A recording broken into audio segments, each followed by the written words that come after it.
빌라 한 채를 사도 무주택 청약이 가능하다라는 부분인데요.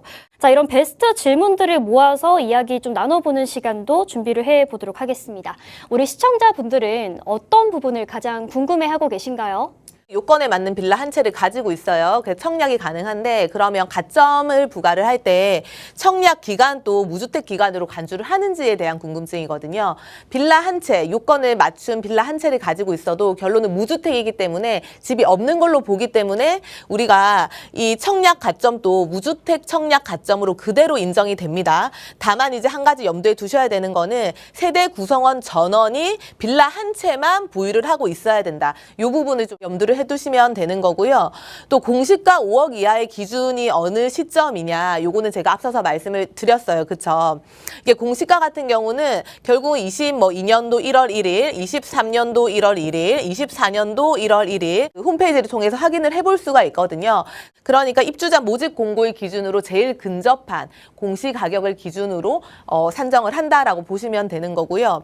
무주택 요건에 맞는 빌라 한 채 매수 시점, 그럼 빌라를 매수하는 시점은 언제냐? 이거는 기한이 없어요. 내가 이제 가거든, 뭐 아니면 증여를 받았든, 나중에 빌라 한 채를 매수를 하든, 결론은 요건에 맞는 빌라 한 채는 어느 시점에 매수를 해도 내가 빌라는 무주택으로 간주를 하는 거고요. 무주택 요건에 맞는 빌라를 샀는데 이게 운이 좋아가지고 재개발이 돼서 아파트가 됐어요. 그럼 어떻게 되냐는 거거든요. 아파트가 되는 거는 결국은 우리가 이게 주택으로 이제 바뀌는 거죠. 빌라의 요건에 맞는 거는 무주택이었지만 아파트가 되는 거는 주택이기 때문에 결국은 주택으로 간주를 해서 1주택자로 취급이 되는 겁니다. 어느 시점에? 입주권으로 변한 시점이거든요. 그럼 입주권으로는 언제 변하냐?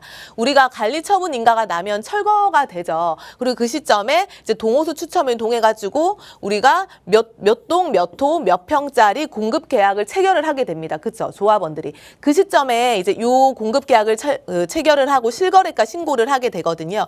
요 시점을 기준으로 아파트 입주권으로 바뀐 거기 때문에 내가 1주택이 있는 걸로 간주가 됩니다. 그래서 요 시점 전후 기준으로 보시면 되고요. 다만 이제 직접 하시기 전에 한 번 더 확인을 하셔야 되는 거는 우리가 이제 청약이 나오는 아파트 단지들이 다 뭐 민간 있고 공공 있고 개별적으로 있잖아요. 단지에 한 번 더 문의를 하셔가지고 최종적으로 확인은 하시고 이제 진행을 하시면 되겠습니다.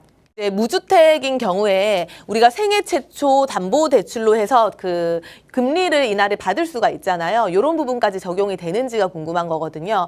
근데 우리가 이제 청약 시에만 빌라를 무주택으로 간주를 하는 거지 뭐 세금적인 부분이라든지 아니면 은행권의 대출 상품 이런 경우에는 결국은 집이 한 채 있는 상태이기 때문에 무주택으로서는 아니고요. 유주택자로서 1주택자로서 이 세금이라든지 은행권 대출 시에 적용이 되기 때문에 이 청약 시와 이 세금과 은행권 관계는 별개거든요. 그래서 요거는 아니고 청약 시에만 무주택으로 간주한다. 이렇게 좀 보시면 되겠습니다.